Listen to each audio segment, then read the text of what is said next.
Então, vamos falar sobre esse livro, Mortes por Desespero, que foi escrito por 2 autores. Ele está disponível só em inglês, por enquanto. Tem lá na Amazon. Não custa caro, não. É um livro que tem 264 páginas e muitas, mas muitas referências, porque esse é um trabalho acadêmico, é resultado de um trabalho acadêmico, é resultado de uma série de anos de pesquisas que eles fizeram sobre o tema. Então, você tem na referência dos livros, como o livro de qualquer autor economista ou pesquisador, uma série de referências bibliográficas que você pode usar para ir lendo. Eles vão eles vão repassando uma série de temas importantes de economia e de temas contemporâneos, né? Eu acho que é importante por causa disso. Então, é isso.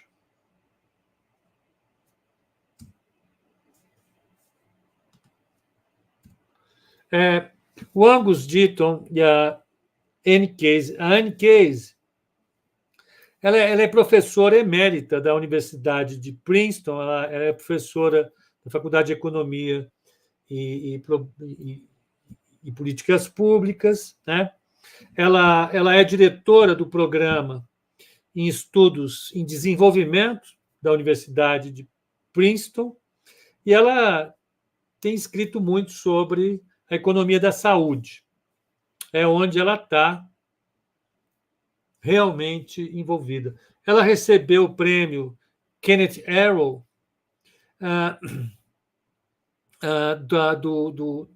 da Associação Internacional de Economia da Saúde, né? É um prêmio para quem pesquisa no campo da economia da saúde. Ela também recebeu um prêmio, o prêmio Cozzarelli, da Academia Nacional de Ciências, pelo trabalho dela em morbidade e mortalidade na meia-idade. Ela trabalha também, ela assessora o comitê presidencial da Medalha Nacional de Ciência, é um prêmio nacional que é concedido pelo presidente, e ela participa também como pesquisadora do National Bureau of Economic Research. Ela é membro da Sociedade de Econometria, ela é afiliada à unidade da Universidade de Cape Town para desenvolver na área de pesquisa e desenvolvimento da economia do trabalho, né? Ela também é membro da Academia Nacional de Medicina, da Academia Nacional de Ciências e Artes e da American Philosophical Society, e é PhD por Princeton. Essa senhora, muitíssimo simpática, as palestras dela são simplesmente maravilhosas, uma figura simpaticíssima. Ele dá aula e é pesquisador da Woodrow Wilson School, que hoje se chama, na realidade, a Escola de Economia e Assuntos Internacionais, da Universidade de Princeton.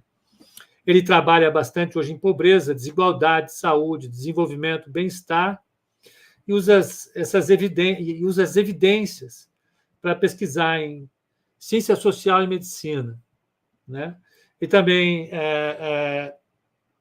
trabalha como professor na Universidade do Sul da Califórnia. Ele também ensinou na Universidade de Cambridge, na Universidade de Bristol. Ele é membro da Academia Nacional de Ciências. Ele é membro da Academia Britânica de Ciências. Ele é também membro da Academia Real de Edimburgo, ele é membro da Sociedade de Econometria, ele recebeu a medalha Frisch de Econometria Aplicada,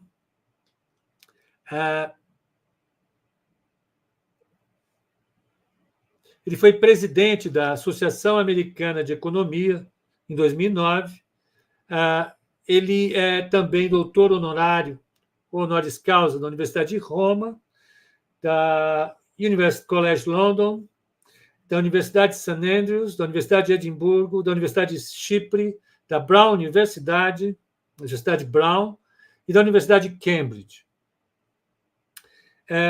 Ele recebeu o prêmio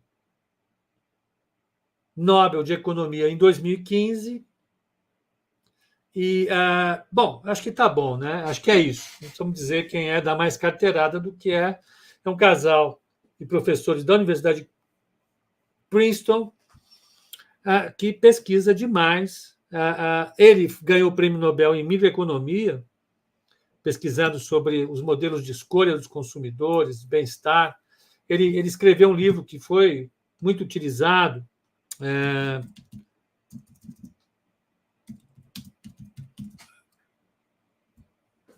aqui no Brasil, ele é muito citado, ele é um livro muito gostoso de se ler, é um livro escrito a partir de pesquisas dele, mas é um livro escrito para leigos, para quem quer conhecer um pouquinho. Ele fala sobre a saúde, a riqueza e as origens da desigualdade. Ele mostra como a sociedade, nos séculos 19 e 20, ela produziu um progresso que jamais foi visto na história da humanidade, né? E a grande saída é exatamente isso, sair da pobreza. Como é que a gente pode observar a melhora de qualidade da vida do ser humano ao longo do século XX, em particular, né? É um livro muito interessante e ele aplica nesse livro a pesquisa que ele fez durante boa parte da década anterior.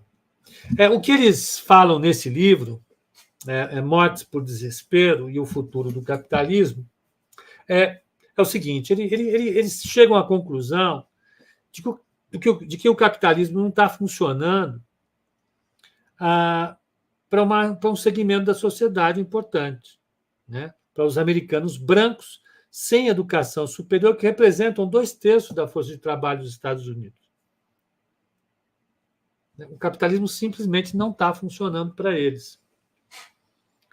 E veja, essa é uma observação importante, porque a economia capitalista americana, ela é, vamos dizer assim, uma economia que sempre motivou o ser humano a pensar no futuro melhor, né? Se há um lugar onde se fala de progresso, é nos Estados Unidos. É a sociedade, vamos dizer, onde você tem mais, vamos dizer, a ideia de poder progredir, de você poder avançar, né? Você ser de uma geração e pensar que na próxima geração, a próxima geração vai estar melhor. Basta você trabalhar, né? Essa era a grande temática do American Way of Life. E você teve razão para isso. Se você pegar nos Estados Unidos a mortalidade para todas as causas, para homens e mulheres entre 45 e 54 anos, você olha, no início do século XX, a mortalidade era de 1.400 pessoas para cada 100 mil vivas. E essa mortalidade ela foi caindo ao longo do século XX. Você teve 2 momentos de interrupção dessa melhora, que foi aqui, que teve uma pancadona para cima na mortalidade, que foi a Primeira Guerra e a epidemia de influenza, e depois aqui, na década de 50 e 60, com o aumento do câncer de pulmão e outras doenças do pulmão e coração. causadas pelo cigarro. Mas você teve uma melhora substancial. E por que essa melhora aconteceu? Porque as condições de vida melhoraram absurdamente. As pessoas passaram a ter condições de trabalho melhor, passaram a morar melhor, passaram a ter uma atenção de saúde melhor, passaram a se alimentar mais, passaram a ter tratamento para algumas doenças. Você passou a ter antibióticos, você passou a ter controle de doenças importantes, os hospitais passaram a ter novos tratamentos, e você teve um avanço muito grande. A partir da década de 70, em particular, você teve um grande avanço na prevenção, né? Medidas preventivas para doenças do coração, para doenças pulmonares, e você fez isso nos países avançados, nos Estados Unidos em particular, né?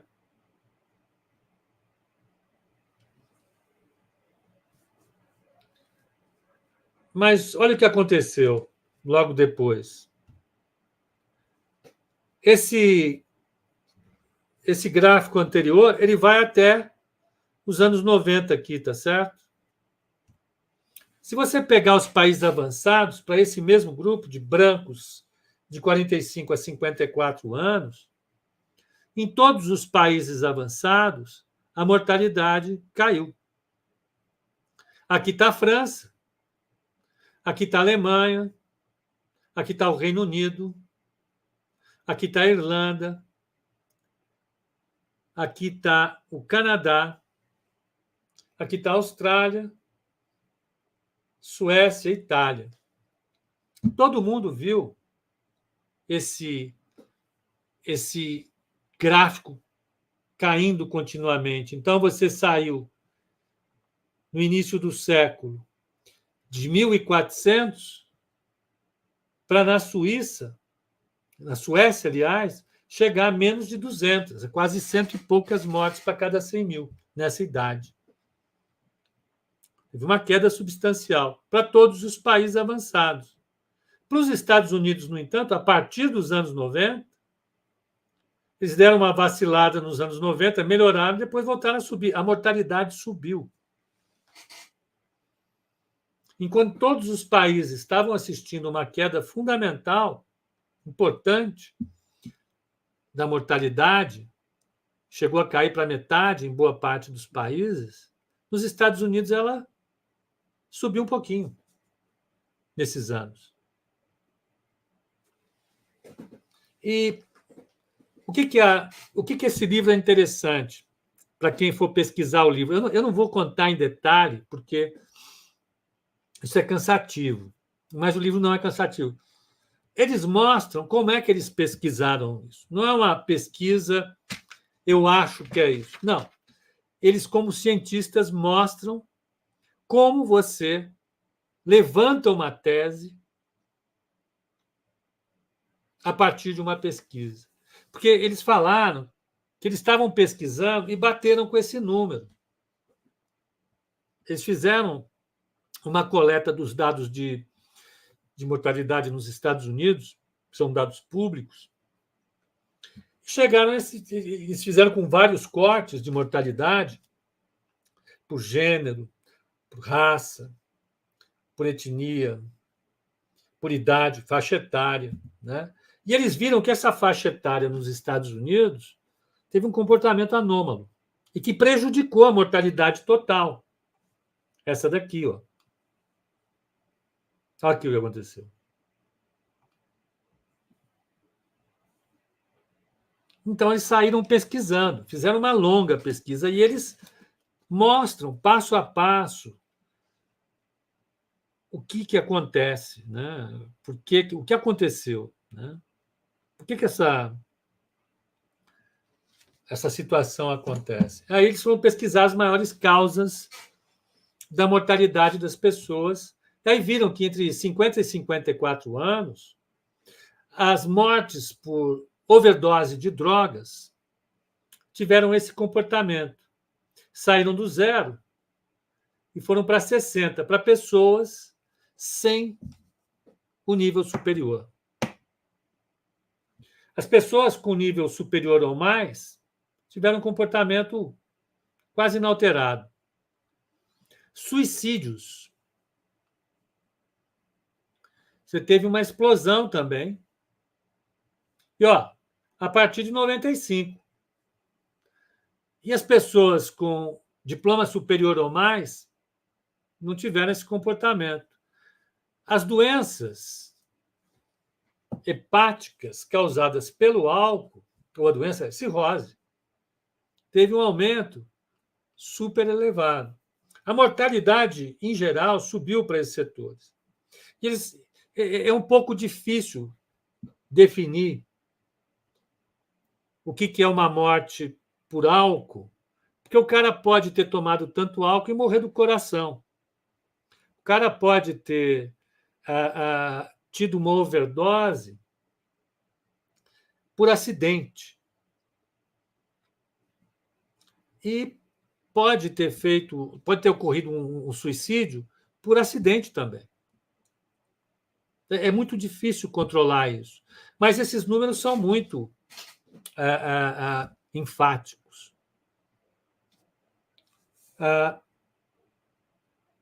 O que eles também passaram a olhar foi a forma como essas pessoas se organizavam socialmente. Como é que estava a vida dessas pessoas? Entre 45 e 54 anos, sem diploma superior, elas estão se separando.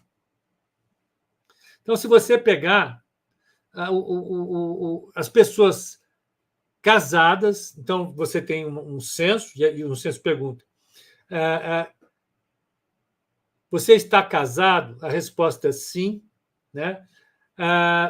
Para brancos, sem o nível superior. Né? Em 1980, quanto mais você andava na curva, aumentava o percentual de pessoas separando. Só ia ter gente não casada ali por 70 anos.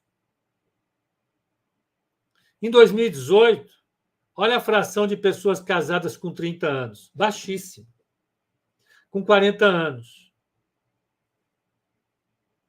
Então, as pessoas sem diploma estão se casando menos.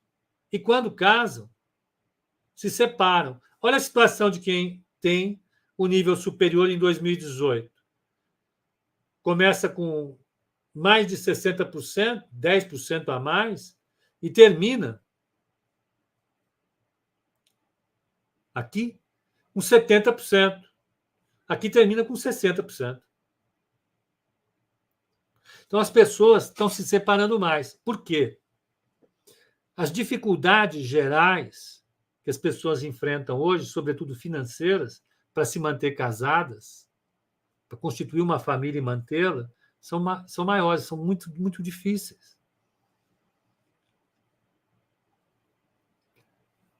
Para buscar uma explicação para isso, eles pegaram o salário. Olha só a situação dos salários. Em 1980, os salários estavam em 23 dólares por hora, a média, para esse grupo, sem ensino superior. Hoje, pagam menos de 19 dólares. Teve uma queda forte aqui após a grande recessão, deu uma recuperada. Mas ainda assim, olha a queda.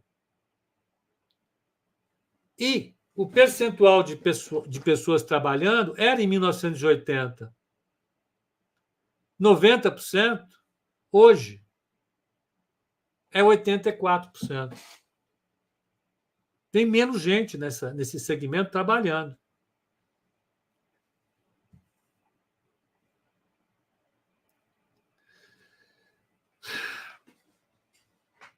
Eles olharam que as pessoas que não têm... Eu vou fazer um disclaimer aqui.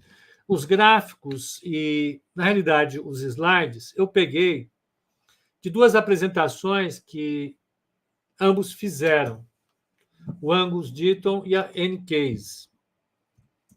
YouTube. Eu vou mostrar para vocês. Quem quiser ver depois, é muito melhor ver uma apresentação desses dois autores, sobretudo se tratando desses dois autores. Então, a primeira que eu vi algumas, tá? Da Anne Case, no seminário Tanner, lá em Stanford, em 2019, resolveu fazer para caramba. Mas calma, deixa a panelinha de lado. Então, eu peguei alguns slides dela, dessa palestra que ela deu. Ó. Ela é realmente fantástica. É uma professora sensacional. Os alunos gostam muito dela, pelo que eu soube. Não deixei tanto. E o Angus Deaton faz a continuação da apresentação no dia seguinte, numa mesa redonda. E é dele que eu peguei também alguns slides. Melhor, né? Que eu ficar fazendo os slides. Então, além de ser mais cômodo, eu achei mais sensato. Então, o que eles falam é o seguinte: para quem não tem o diploma, você passou a ter um aumento do suicídio e da mortalidade por drogas. Você teve um aumento. Eles pegaram as pesquisas feitas pelo Sistema Nacional de Saúde, eles fazem uma pesquisa anual e perguntam como é que você está se sentindo, o que você tem. E tem vários formulários que são acumulados por ano, e a partir estabelaram essas pesquisas, e a partir dessas pesquisas no tempo, eles foram notando isso. Aumentou as dores crônicas e, sobretudo, a dor do ciático. Sobretudo porque as pessoas passaram a ter um aumento de peso, né? Um aumento da massa. As pessoas também relataram dificuldade para se socializar e de se relaxar. As pessoas estavam indo menos à igreja, estavam indo menos nessa faixa etária e nesse grupo de pessoas brancas, homens e mulheres, entre 45 e 50 anos, nascidos a partir de 1950. As pessoas relataram um pouco mais de problemas de saúde mental, relataram que estavam bebendo muito mais, estavam com um nível de massa, como eu falei, corporal maior, né? Pessoas que nunca se casaram, não estavam casadas naquele momento, de pessoas que estavam fora da força de trabalho, ou seja, não estavam trabalhando e sequer estavam procurando emprego. Eles observaram também salários reais menores e os mais jovens relatavam, metade deles, não estarem afiliados a nenhum tipo de religião. Se acreditavam em alguma coisa, não participavam da igreja. O que isso mostra? Que as pessoas estavam mais vulneráveis a algum tipo de doença física ou de saúde mental mesmo, né? Bebendo demais, estavam com dores crônicas, etc, etc, etc. Dores crônicas. Quem tem dor sabe disso, né?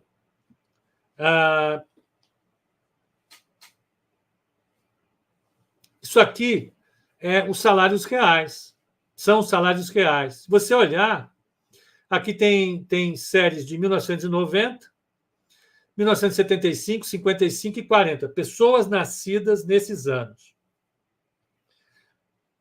Sem diploma, com diploma. As pessoas com diploma ganham muito mais e as sem diploma ganham muito menos.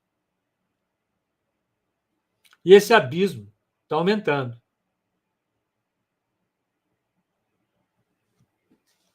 Aqui você tem a fração de pessoas trabalhando durante esses anos, de 1980 a 2020.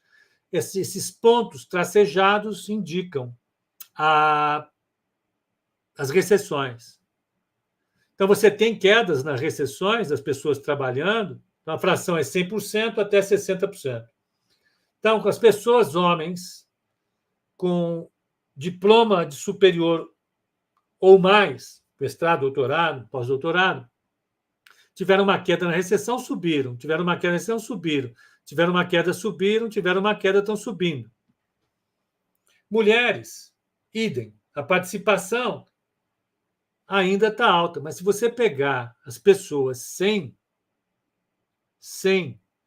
diploma, tanto as mulheres sem diploma, como os homens sem diploma, a participação deles na força de trabalho é decrescente.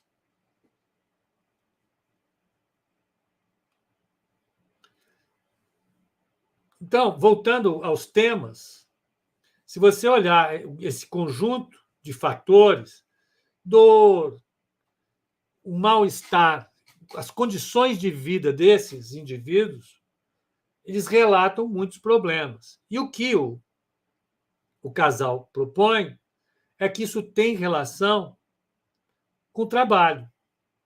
Eles estão trabalhando menos e estão recebendo menos. Tem menos gente trabalhando, quem está trabalhando está recebendo menos. E provavelmente as condições de vida estão associadas ao adoecimento dessas pessoas, a esse relato bastante enfático da piora das condições de vida. As pessoas estão mais gordas, estão com mais dor, estão bebendo mais, estão relatando ansiedade, depressão, tristeza.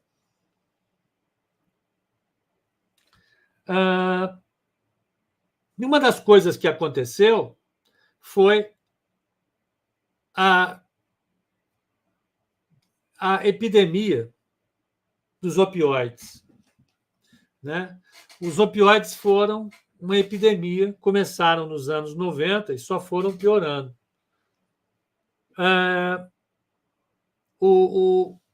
Uma população que sente dor, você criar remédios para aliviar a dor pode ser uma coisa interessante. A indústria farmacêutica quer isso, ela quer vender.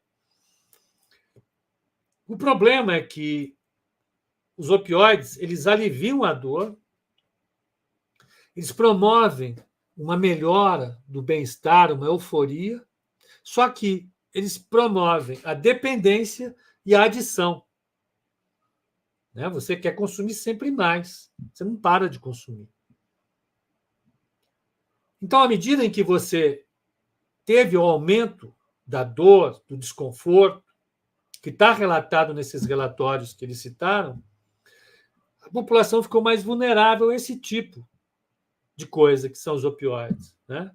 Então, a partir dos anos 90, os médicos começaram a utilizar opioides para as dores crônicas. Por exemplo, eu tenho uma dor crônica aqui nesse ombro que decorre de uma artrose, velhice. Então, permanentemente eu estou com dor, inflama, eu tenho que fazer exercício, melhorar, tem que curar. Não cura. O que os caras estavam fazendo? Mandando para a turma remédios para dor com opioides, que os opioides são muito potentes para aliviar a dor. Né?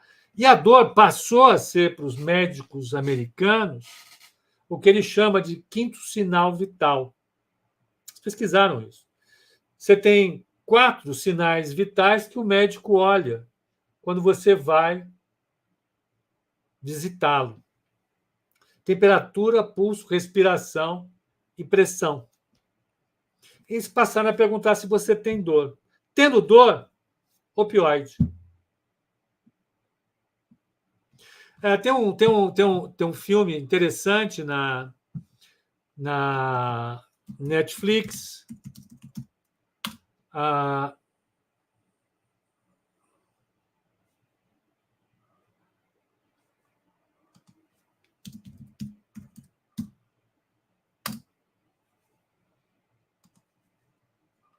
Máfia da dor. Não, não é isso, não.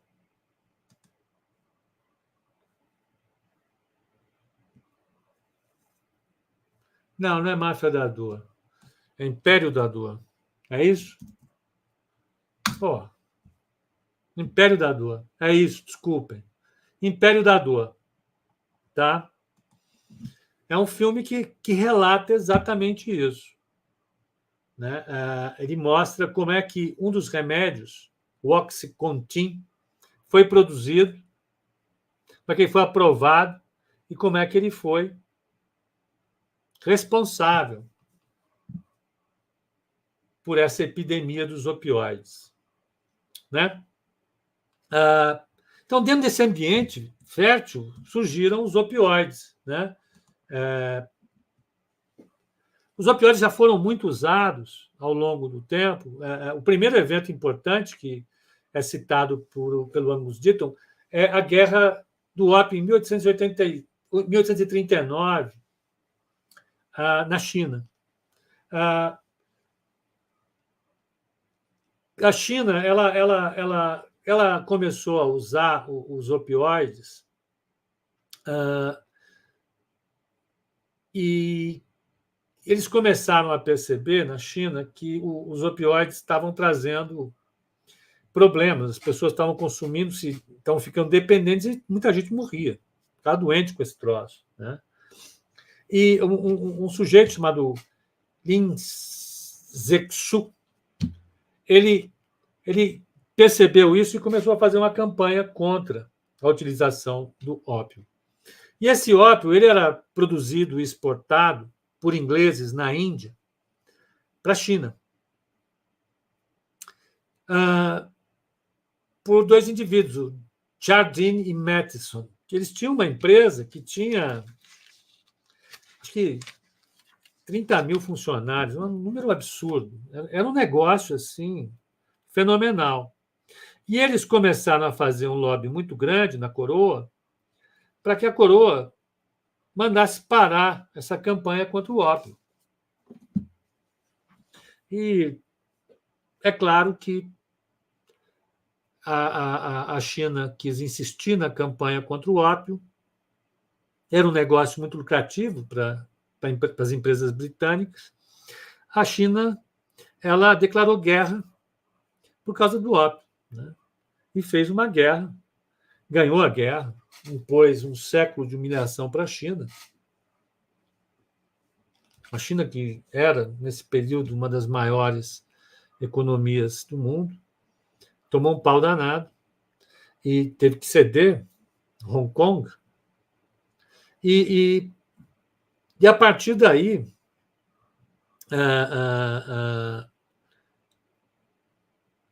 essa relação com o ópio ficou muito esquisita. A Jardine Matheson hoje é uma das 200 maiores firmas do mundo. E ela começou com isso. Na Guerra Civil, eles também usaram ópio. Ele era muito utilizado sob a forma de morfina e logo eles perceberam que havia um problema de criar dependência, de adição nisso. Né? Ao longo do tempo, é claro que eles foram introduzidos, os remédios foram introduzidos no campo de batalha. Ele relata que mais ou menos 100 mil soldados ficaram adictos em heroína, né? A doença do soldado. E isso teve uma utilização absolutamente, vamos dizer, irresponsável durante um tempo, e uma lei de 1914 considerou a morfina um narcótico e foi vedada a utilização. Ela foi completamente eliminada em 1924. Mas quando veio a volta do ópio ele veio com uma cara de coisas legais, né? Bacanas, uma modernidade. Primeiro, os opioides foram sendo utilizados para doentes terminais de câncer ou de pacientes que tinham pós-operatório. Eu, por exemplo, utilizei Oxycontin após a minha cirurgia desse ombro aqui. Todos os países têm feito isso e é tudo controlado. O problema é que eles passaram a utilizar esse tratamento para doenças com dores crônicas, né? E como você não entende direito o que é a dor crônica, só aliviar a dor não é uma solução para isso. E muito tem sido discutido em relação a isso na literatura da medicina. O Oxycontin ele foi aprovado pelo FDA em 1995, ele entrou no mercado em 1996. Em 2016, mais de 100 milhões de pessoas tinham recebido a prescrição de opioides nos Estados Unidos. O Oxycontin vendeu mais de 50 bilhões de dólares e ela rendeu muito dinheiro para os proprietários do negócio, né? As overdoses começaram a partir dos anos 1990. Elas mataram mais do que o pico da HIV e mais do que a Guerra do Vietnã.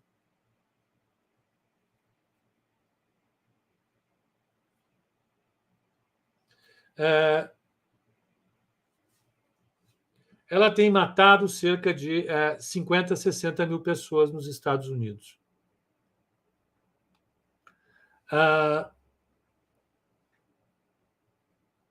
Eles acham que essa coisa maluca ela foi criada pelo sistema de saúde americano, que a gente vai falar um pouco mais sobre ele, né?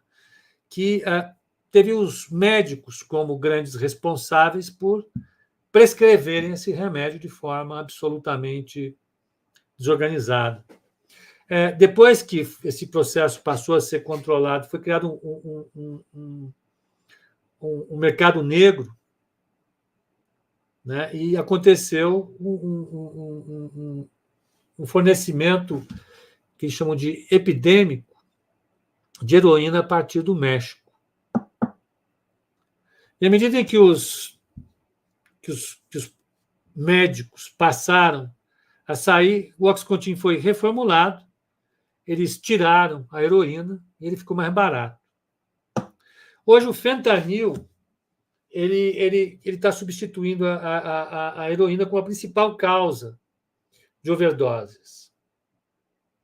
A heroína, fentanil, ela tem uma epidemia autônoma hoje e que não precisa da prescrição de nada. É só a compra no mercado negro. Quem utiliza a heroína no longo prazo tem morrido de uma adulteração clara causada pelo fentanil. Além de tudo, ele é altamente tóxico. Hoje, principalmente os afro-americanos têm experimentado, eles foram os primeiros a experimentarem o fentanil, e à medida em que o Oxycontin mudou, os brancos, que nós estamos vendo aqui, passaram a viver disso, né? O que eles viram foi todos os países utilizam opioides, mas nem todos os países, mas nenhum outro país teve uma epidemia como a americana de uso de opioide, né? 75% das vítimas do sistema de saúde tinham, 75% das vítimas dos opioides não tinham a educação superior, tinham o colegial ou menos, Apenas 10% tinham nível superior. Dessas pessoas,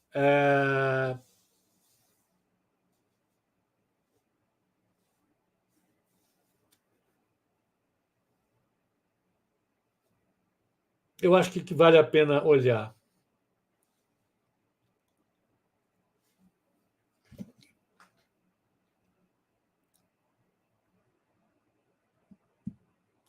As companhias farmacêuticas, né, elas tiveram um incentivo perverso que a gente chama.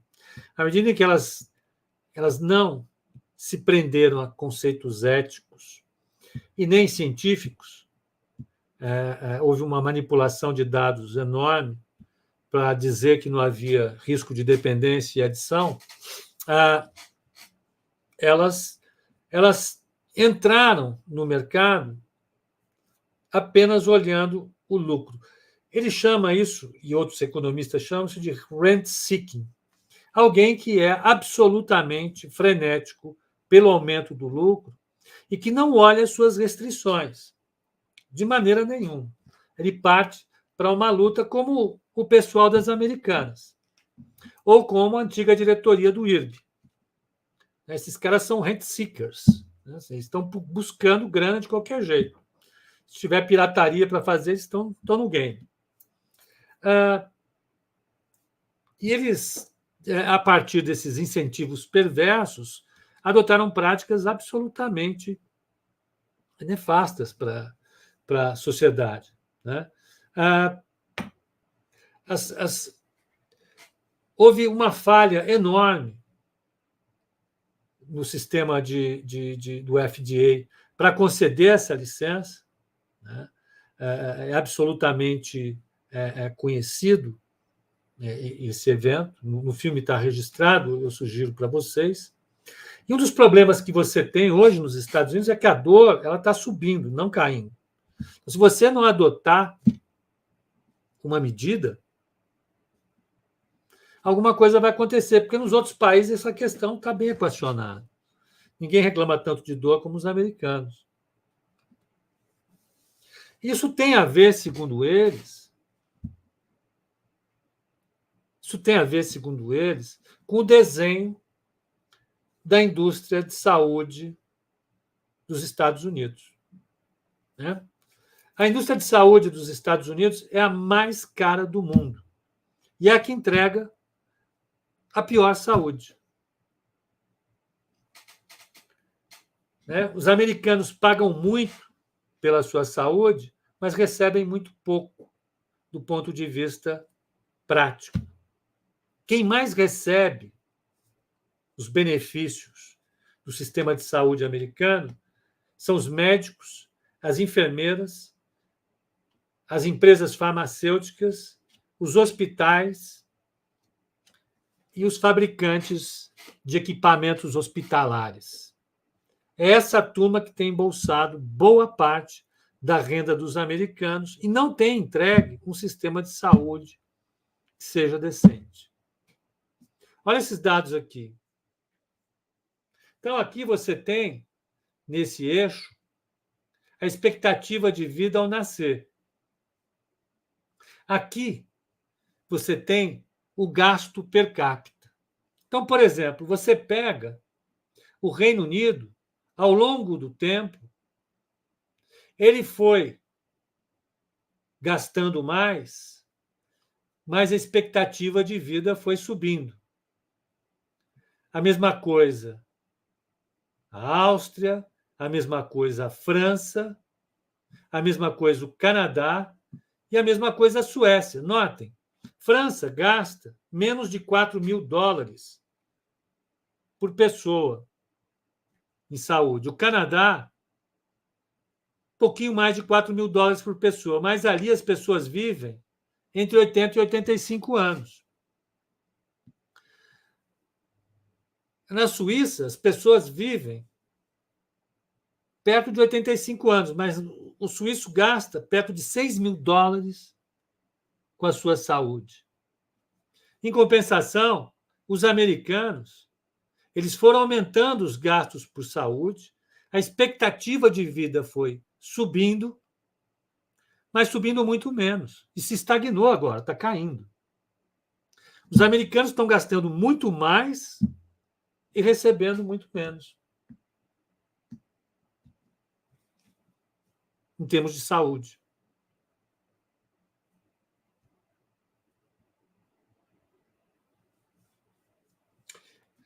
Qual dos problemas? A expectativa de vida não está subindo, mas a quantidade de dinheiro que está indo para os bolsos desse grupo de médicos, enfermeiras, hospitais, empresas de equipamento farmacêutico está subindo. O governo, ao invés de limitar isso, está incentivando isso. Por que ele está incentivando? Porque ele não limita a ação desses lobbies. Ele chama isso de um exemplo perfeito de como o rent-seeking, como essa busca frenética pela renda, gera desigualdade. Por que gera desigualdade? Nós vamos mostrar. Ele enriquece alguns às expensas de muitos, né? Aqueles que têm salários, aqueles que têm lucros e os salários dos executivos, que cai todo mundo, que gasta cada vez mais com saúde. Infelizmente, o Brasil copia uma parte desse sistema. O sistema brasileiro de saúde, claro, você tem o SUS, mas os grandes centros médicos são caríssimos. Hoje eu vou pagar R$6.000 por um convênio médico, com 60 anos de idade. Não é um convênio. Precisei fazer uma ressonância magnética agora, paguei do meu bolso, que ele não cobre.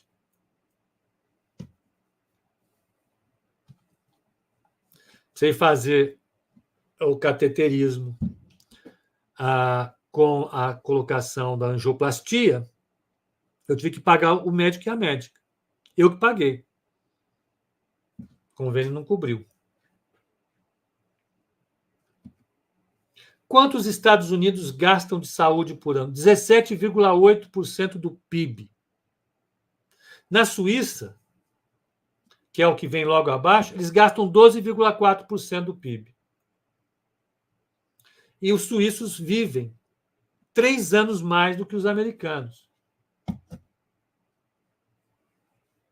Essa diferença de 5,4% entre os Estados Unidos e a média dos países ricos representa $1 trilhão. $1 trilhão a mais. E isso representa $8.300 por pessoa por ano, né? E aonde é a contrapartida disso? Ele reduz os salários reais, os lucros das empresas e os impostos. Por quê? Porque as pessoas, os trabalhadores, são obrigados a pagar parte do seu convênio, as empresas pagam parte do convênio dos trabalhadores, e os estados e municípios também pagam convênio para os seus funcionários. Olha aqui. Não, desculpe. O governo federal dos Estados Unidos, ele banca 28% das despesas de saúde dos Estados Unidos. Os estados e municípios, 17%. As empresas e trabalhadores, 20%. E as pessoas, 7%. Hoje, nos Estados Unidos, 9% da população, ou 30 milhões de pessoas, não tem convênio.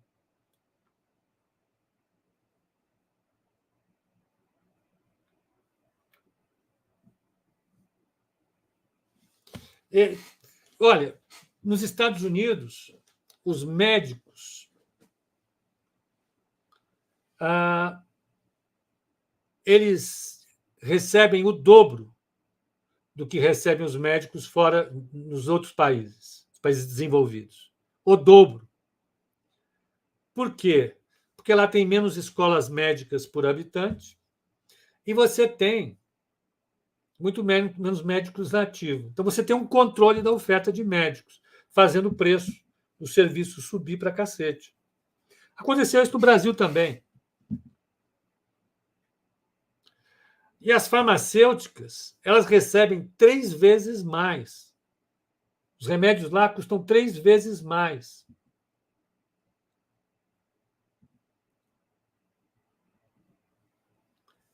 Por exemplo, o Crestor, que é um remédio que eu tomo, inclusive, para o controle de triglicérides e colesterol, é diário, é crônico, tem que usar para o resto da vida. Nos Estados Unidos, custa $86 por mês. Na época que eles escreveram isso, né? Hoje está custando mais. Vamos até pegar aqui, ó, Crestor, United States Price.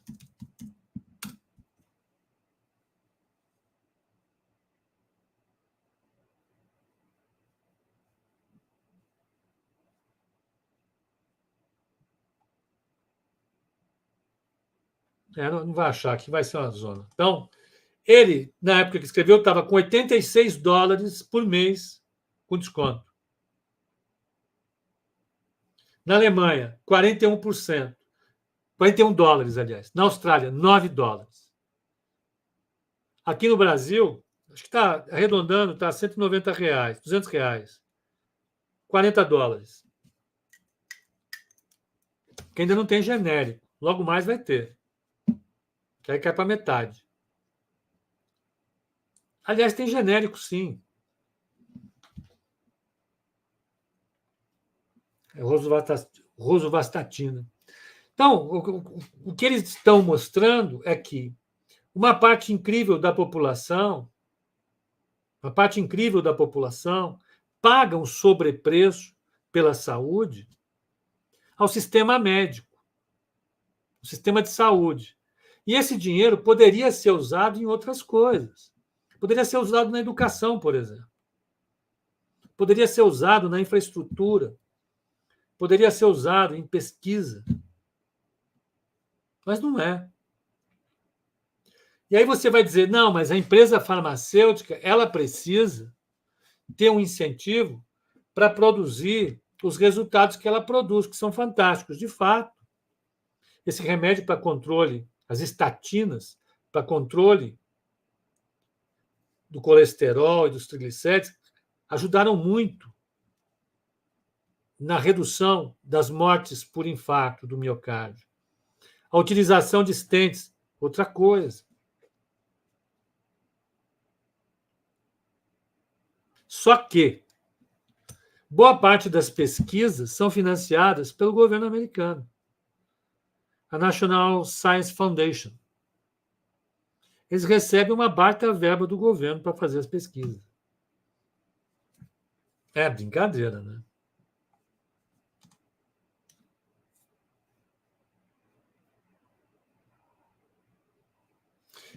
No Reino Unido, ele diz que tem uma agência reguladora que limita preço e volume de coisas. E isso limita os preços. Né? Então, lá nos Estados Unidos não tem nada que limite. Pronto, rosuvastatina, R$ 43, é isso. Eu estou tomando um agora, que é rosuvastatina e emezitiba. Negócio assim. São 2, Fectobrar. Mas é isso aí. É mais barato. É genérico. Os hospitais, além de tudo, estão fazendo fusões, estão virando grandes hospitais. Eles citam o Memorial Hospital, New York,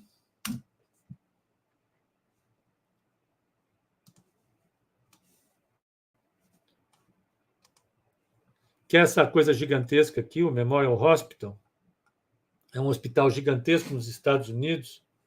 Tem outros hospitais que eles citam. Estão todos se fundindo.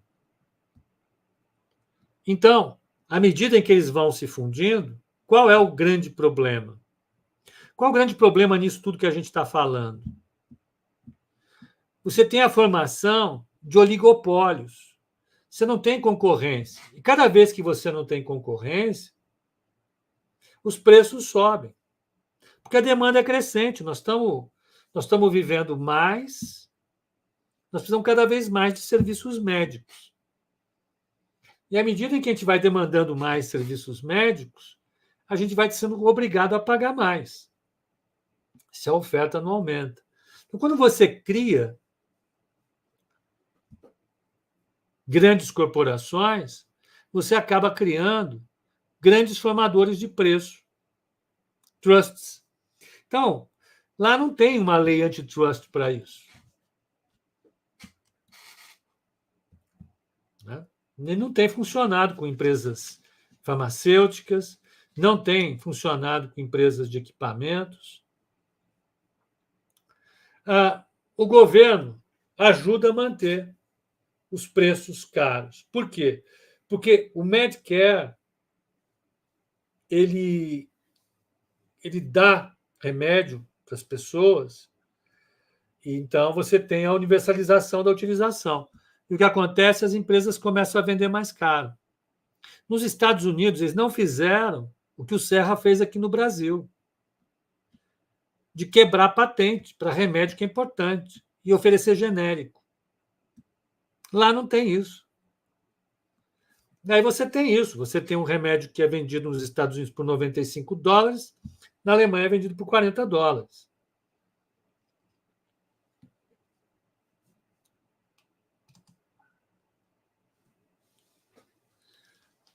E olha que coisa interessante. Em 2018, as empresas ligadas ao healthcare, Associação Médica Americana, Associação de Hospitais, a indústria farmacêutica, papapá, eles tinham 2.800 lobistas trabalhando em Washington. 5 para cada membro do Congresso.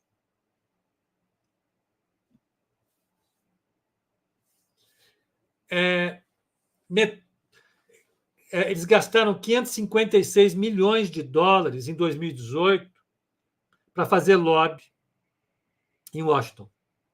Metade disso era da indústria farmacêutica. Vocês acreditam nesse troço? Eles gastaram mais em lobby do que toda a indústria farmacêutica. 10 vezes mais do que os trabalhadores em suas associações. Todos os trabalhadores. Aí, o trabalhador metalúrgico, bancário, qualquer um.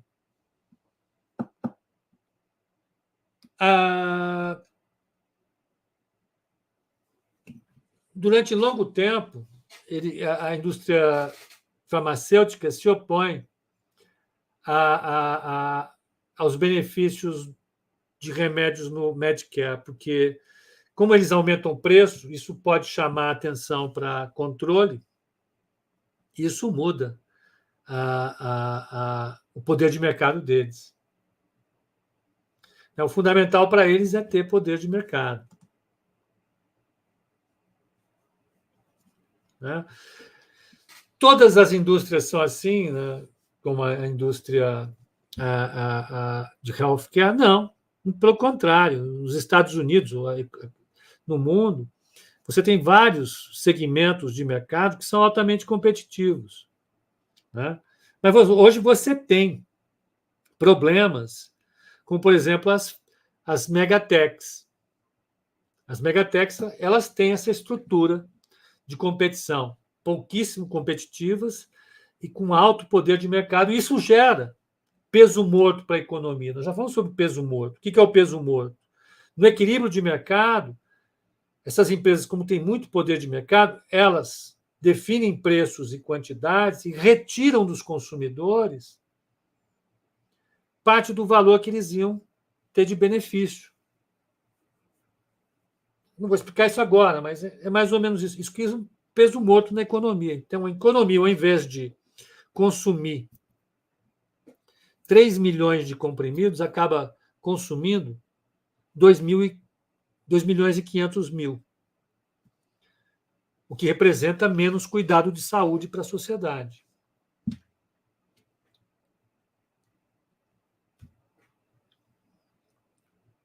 Você tem outros setores que são mais controlados, onde você tem mais chance de controlar o poder de monopólio das empresas. Ele cita 2 autores, mas eu não vou entrar nisso. O que você pode fazer? O que esse trabalho deles mostra para a gente?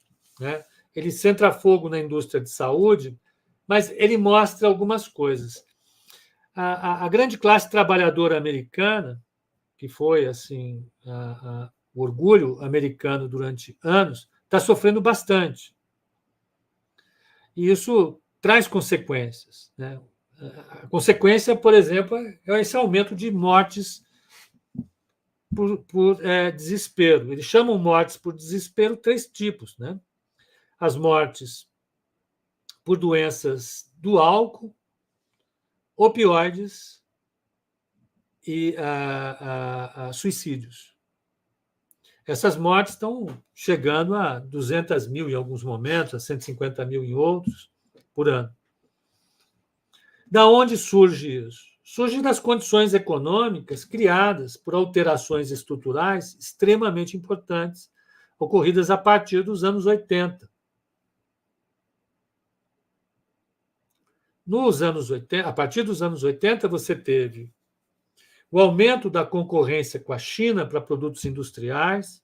Então, boa parte da indústria migrou para a China, para o Sudeste Asiático como um todo, é verdade. Mas você teve também um aumento da utilização do trabalho automatizado no setor industrial, robôs. Isso a gente vai ver a semana que vem no Poder e Progresso do Acemoglu, que cita muito esse livro aqui. À medida em que você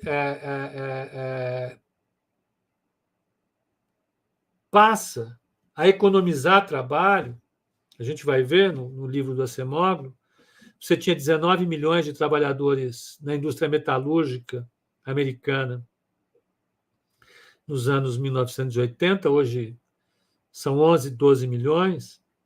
Essa gente ficou perdida no mundo, passou a trabalhar com aplicativo. Essas pessoas ficaram vulneráveis a essa situação que eles identificaram, relatar dor, obesidade, uma queda enorme no salário, uma redução de pessoas trabalhando, isso com implicações na vida pessoal, na vida familiar, na vida em grupo, na vida social. Isso teve efeitos poderosos e deixou essa sociedade vulnerável aos problemas do álcool, aos problemas do suicídio, aos problemas das drogas. Isso foi potencializado pela existência de um sistema de saúde absolutamente predatório. Esse é o nome correto. É um sistema de saúde predatório. Você deixar a economia concentrada em algumas grandes empresas, sem regulação nenhuma, ela faz o que quiser. E no setor de saúde, isso é particularmente grave. Não estamos falando de roupas, não estamos falando de equipamentos fotográficos, de computadores, nós estamos falando da saúde das pessoas. Isso é um bem de extrema necessidade. E se for mal organizado pelo mercado, ele produz efeitos muito ruins. A gente viu aí os opioides, a crise dos opioides, a gente vê como a indústria de saúde está sugando o valor do PIB americano, 17,5% do PIB, para não entregar condições de saúde adequadas para a sua população. E é o país mais rico do mundo hoje. Como é que a gente entende isso? É uma falha de mercado. Eu acho que o trabalho desses 2 economistas é fantástico, porque eles analisam dados da epidemiologia. A Anne Case, quando ela fez a exposição dela em Stanford, ela fez com uma epidemiologista de Harvard, elas trabalhavam juntos em alguns momentos. O economista ele cede algumas ferramentas para os epidemiologistas, eles vão trocando coisas importantes. Mas o que eu acho interessante, isso é um trabalho aplicado para a gente analisar microeconomia, por exemplo, organização industrial, o que acontece em alguns segmentos, algumas indústrias, alguns mercados, quando eles são altamente centralizados. Analisando a economia da saúde nos Estados Unidos, a gente vê, olha o risco que a economia de mercado corre quando você tem uma grande concentração. Isso está acontecendo no Brasil também. Então, a menos que você fique no SUS, você vai ficar sujeito a esse mesmo problema que os americanos enfrentam. A vantagem é que nós temos o SUS aqui no Brasil. E eu não acho bacana o Bill Gates falar bem do SUS, sinceramente. Eu quero que ele vá para aquele lugar. Ele é um cara brilhante. Eu invejo, no bom sentido, a inteligência dele e a capacidade dele de fazer negócio. Agora, ficar prescrevendo regras para o mundo é demais, né? Por favor. O que ele entende de policy? Nada. Políticas públicas. Ao contrário. Ele é um dos caras que lutou a vida inteira para manter inteiro o monopólio dele, que é o da Microsoft, que é um monopólio. Ninguém é mais Microsoft no mundo. Então, o que esse trabalho tem de importante, na minha opinião, é que ele identifica algumas coisas. A primeira é essa tendência da economia contemporânea, e isso está claro nos Estados Unidos, de produzir, após a desindustrialização, um legado ruim para a antiga classe trabalhadora. Essas pessoas passam a ter uma perda muito grande nas suas vidas. Você perder o trabalho, no sentido estrito do termo, é muito ruim. Aqueles trabalhadores que cresceram no meio oeste americano, no cinturão de ferrugem hoje, eram trabalhadores que estavam acostumados a ver as próximas gerações sempre melhorando. Agora, não é isso que está acontecendo. Você teve um declínio desse tipo de trabalho para homens e mulheres brancos sem o curso superior. É importante observar isso, porque essa é uma doença da sociedade moderna que não está equacionada ainda, que pode piorar, conforme a gente vai ver na semana que vem. O que mais eles falam sobre os trabalhadores? A grande questão é, os trabalhadores americanos, eles perderam a capacidade de influenciar decisões. Essas decisões ficaram exclusivamente na mão dos acionistas das empresas. Ah, mas o negócio é esse. É verdade. O Milton Friedman sempre falou que a melhor política social é deixar os acionistas maximizarem seus lucros. Mas a gente está vendo isso. Será que é melhor? Olha o que aconteceu. Os trabalhadores perderam completamente a capacidade de influenciar nos seus salários são declinantes, a participação dos salários na renda americana caiu fortemente. Isso é um tema para a semana que vem. E a gente não precisa entender, eles falam isso importante, o mercado acionário como o melhor indicador de bem-estar de uma sociedade. Eles falam que não, pode ser o contrário. Quanto melhor tiver a situação de uma empresa no mercado acionário, isso significa que ela pode ter aumentado os seus lucros às custas de milhares de trabalhadores. E isso vai ter consequências na economia. Então, isso pode ser bom para uma empresa, agora, para a economia como um todo, você gera uma externalidade que é ruim, que as pessoas passam a viver pior.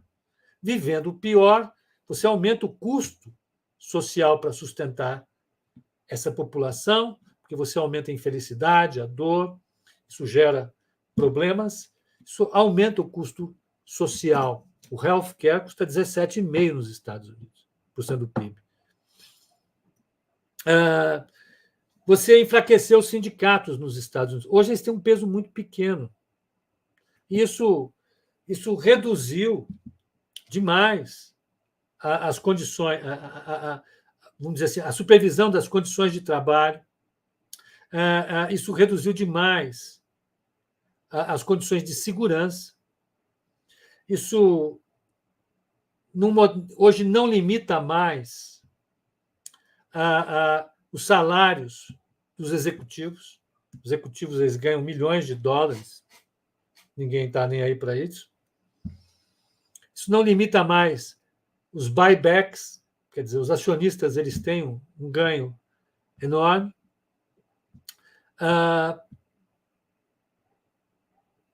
E hoje você não tem como você tinha antes, espaços sociais de convívio para os trabalhadores. Então, a socialização dos trabalhadores ela caiu demais. Né? Os trabalhadores passaram a ter uma qualidade de vida pior. Isso tem consequências sociais, tem consequências econômicas. Os salários caíram.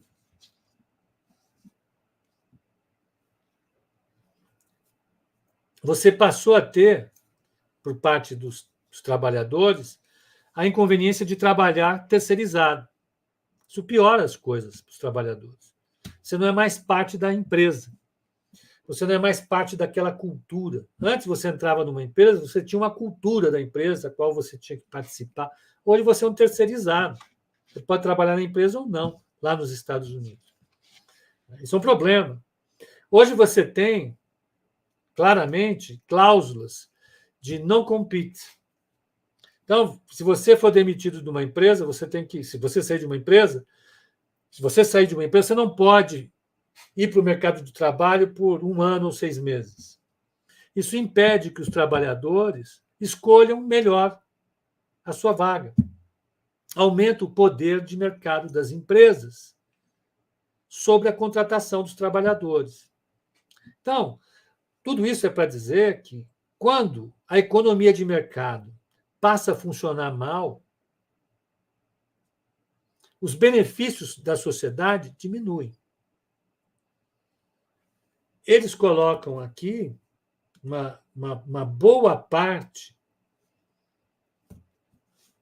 da responsabilidade por essa situação na redução da competitividade da economia americana, que é resultado de um aumento da concentração econômica em cima de algumas empresas em algumas indústrias, como a gente vê, por exemplo, na indústria farmacêutica, na indústria de hospitais, nos médicos, nas grandes empresas, que têm cada vez mais um poder de definir as condições de contratação e demissão dos trabalhadores, sem que eles consigam ter condições competitivas no mercado de trabalho. A competição no mercado de trabalho caiu muito, tanto é que os salários caíram. Caiu porque as empresas têm mais poder e porque muitos empregos passaram a ser substituídos por máquinas, por robôs ou por empregos na China. Então, o que eles tentam colocar é algum tipo de alerta nesse sentido e sugerir algumas políticas, se é que existem. Eu não vou colocar aqui, eu vou considerar isso um spoiler, mas eles sugerem algumas políticas para mitigar essas ações. O que estão sugerindo, e eles dão vários alertas sobre isso, não é o fim da economia de mercado, é muito pelo contrário. O que eles propõem é uma economia mais competitiva, mais justa. Né? Por exemplo, eles não defendem a renda básica universal. Eles acham que isso tem que ser um ponto bastante definido, focado. O que eles propõem é uma sociedade mais justa. Né? A grande promessa da economia de mercado era a liberdade e a igualdade. A sociedade americana hoje não é tão justa como já foi um dia. Eles querem recuperar um pouco mais de justiça a quem participa da produção nos Estados Unidos. Né? Isso é bastante razoável. Se essa é uma sociedade que exige que a gente trabalhe, o mínimo que ela tem que oferecer para a gente são boas condições de trabalho. Se eu fizer a minha parte, eu quero receber a recompensa por isso. E é isso que eles estão discutindo. Né? As falhas que o mercado americano, a economia de mercado tem, e que podem ser resolvidas. Com quais políticas? Então, é um tema interessante, moderno. São dois autores para lá de consagrados na teoria econômica, professores da Universidade de Princeton, e eu acho que vale a pena ler. Para quem conseguir ler em inglês, está aqui, o livro é esse, tem na Amazon. Para quem consegue acompanhar bem inglês, eu sugiro que pelo menos assistam as palestras do casal que estão na internet. Tem várias que eles fizeram. Eu sugiro que vocês assistam. Eu já tirei. Tem várias, então eu acho que vale muito a pena. Então, mais uma vez, eu quero agradecer a quem assistiu. É um tema interessante, é um tema que tem muita literatura. O livro traz uma série de pesquisas que são feitas em diversos campos da economia, da epidemiologia, da medicina, da saúde pública, e é basicamente isso. Bom, eu agradeço a participação de todos, eu vou pedir para vocês darem like. Para quem não se inscreveu no canal, por favor, se inscreva, divulguem o canal e assistam a próxima live, que vai ser quinta-feira que vem, que é sobre o livro do Daron Acemoglu, que é Poder e Progresso. Então é isso, gente. Obrigado pela participação e até a próxima.